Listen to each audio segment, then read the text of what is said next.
Hello, friends. Today this is our podcast with the young writer Arav Katiyar. He's with me. These are the two books that he wrote. Actually, three. You wrote three books. So, I got only two. One is in e-format that I could not get this today. So, these two books written by this young author when he was in just 8th standard, probably 2 years back. I could not get time to, just create this podcast. I thought let's introduce him with you and to other young author who can get inspired with, this kind of writing. So these are two books. One is the Magic Words. This is very nice story. I read this. I would request you to read it. You will enjoy. The other book is called Magic Words, Ocean Chaos. So this is the second book. The third book that is there that you can see on the screen. Third book. It is not in the hardcover form. You can get it online. It is published in ebook. So this young author Aro, first tell me something about you. What you do? What is your hobby? Then we'll start. So say hello to everyone. Hello everyone. My name is Amit Katiyar and I am in ninth standard. Uh, when I was in 8th standard, I wrote my first book, Magic Verse, and published it on Bree Books because of my teacher. She encouraged me after seeing my potential in writing and thought that I could maybe publish a book which would be good for the website since our school was advertised by it. So I wrote my first book and received a lot of positive reviews about it. So I went on to write my second book. My hobbies are to stargaze and some sports like football and cricket. So, Arav, I was going through this book as you can see. So, I read this story. It is very good. But can you brief this story? What is this story all about, and who can read this book? Who can enjoy it? So, tell our viewers about this story. Well, this story is about a boy named Avarice who lives in a nation where it's all chaotic. Like everyone is fighting, and all the nations are against each other, and there is no peace in the world. He is a poor boy who works for earning his bread and butter. But sometimes there are some days where it's hard for him, and he has to steal from the bakery and all. One day he gets enough money to create his very own dream, a jetpack. But due to other creatures spoiling his plan, he has to resort back to uh, his poor house. Readers will enjoy the book after reading this. But I would like to know what happened and what inspired you to write this book. Actually, my teacher inspired me to write this book after I gave an answer on an exam. The question was about a boy who likes to play cricket and he gets himself stuck in a situation where the ball goes into a field full of snakes. So that there was a question of it, and I wrote a pretty good story on it. So my teacher Nina ma'am, she encouraged me to write more books, and I thought this might be an opportunity. So I went for it. Okay, good.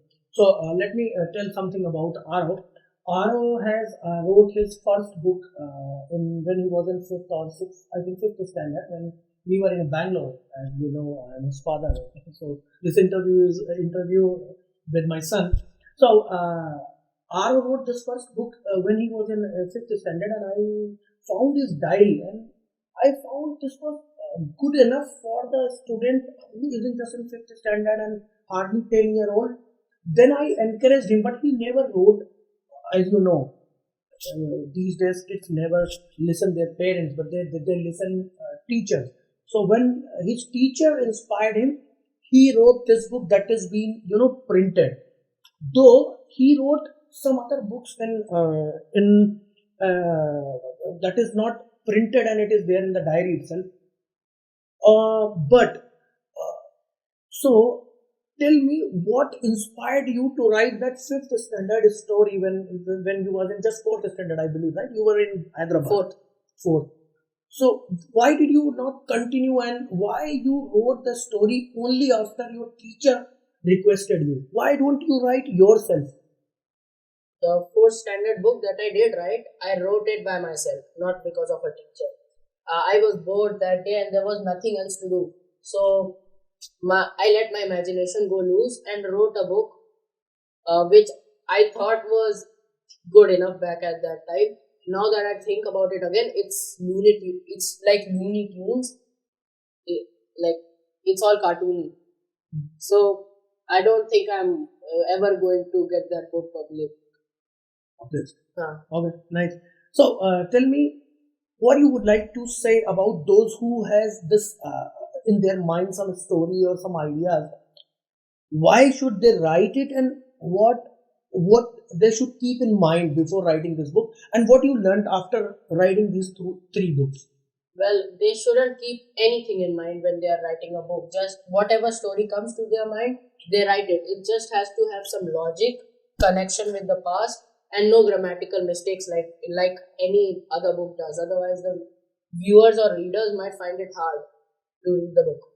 Okay. So, what is the best compliment that you have got after writing these books? The best compliment I have ever gotten after writing a book is, you should write more books and that your hands have magic in them. So, did you try to writing any other book after that? I did try, and I'm keeping it a secret. Oh, so this is a secret. Okay. So, what could be the next subject that you are gonna to write? As I said, it's a secret. Oh, it's a secret. So, would you like to suggest or recommend to young authors who is in the fourth standard or in fifth standard, and they are going to write? What could be the best platform to write? The best platform would be Amazon's Kindle. It's free. Many viewers attend it, and it can be accessed from anywhere around the world. Why did you choose Bree books? Because it was a campaign that was started in our school and advertised, and my teacher suggested me to write it on this platform and not on any other platform. So, do you believe that you in future you have any ambition or aspiration to become a writer? In future, no, I do not have any aspiration to become a writer, nor do I have an ambition. My aspiration is different. I'm heading down a path of science. What is your aspiration? What you would like to be in the future? In the future, I'd like to be an astro engineer or an astrophysicist. What is that? This is a new word that I am going. I think most of the people who are watching this video may hear this word first time. So can you elaborate? What is this? When you go down the path of science for like a long time and get your PhD and all done, and you have an ambition in space, like you want to become something related to space, then these two aspirations come in. First is astro engineer. It's like becoming an engineer but for space rockets. Like, you want to do something for the field of space. For example, take the International Space Station, the ISS. It was designed by astro engineers or an astrophysicist, which tries to learn about the fundamental parts of space and tries to break it down to understand more about space. Oh, nice to hear that, your aspiration. So, second thing, I have seen this picture. See how young he was. If you can see this picture, he has given. I did not give this picture, but he has given this picture. See, so he was so young. Like, this is funny picture. The second picture he has given, so this was at least fine, but this is so this shows how young he was. So why you have given this funny picture instead of the? I saw one of my creators in YouTube, Laser Beam. He had a picture of this for his channel. like it was the literal same picture. So I thought, why not imitate it? And I made this picture for it because I thought it was funny back at the time, and now I feel I'm cringe. So I read these two books, and sometime even I had to visit the dictionary that I hate to visit these days. Everybody is visiting Google instead of dictionary. So you have used a lot of difficult words. Even I'm not aware about. So did you intentionally use those words? Or these are common words, and just because I was not aware about, and I'm feeling those are some difficult words. Need I dictionary. may have used them intentionally because, like I said, you need to keep refreshing your grammar if you want to exist in the nowadays world. As readers read my books, they'll actually stumble upon these words and they might get curious.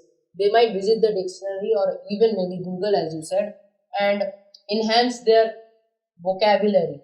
So who can understand these books? Do you find any age limit for reading this book, or anyone can read these two books? Anyone can read this book as long as they understand English. Oh, that's good. So you want to say anything to your young writers in the last? This is the end of the video. Any message? Just follow your heart. Okay. Okay. So this was the first video with a young author named R.O. Katiyar. Myself is Amit Katiyar. You might be knowing me, and I love to have this conversation with R.O. I hope we would have the next conversation very soon. Thank you for watching this video. See you.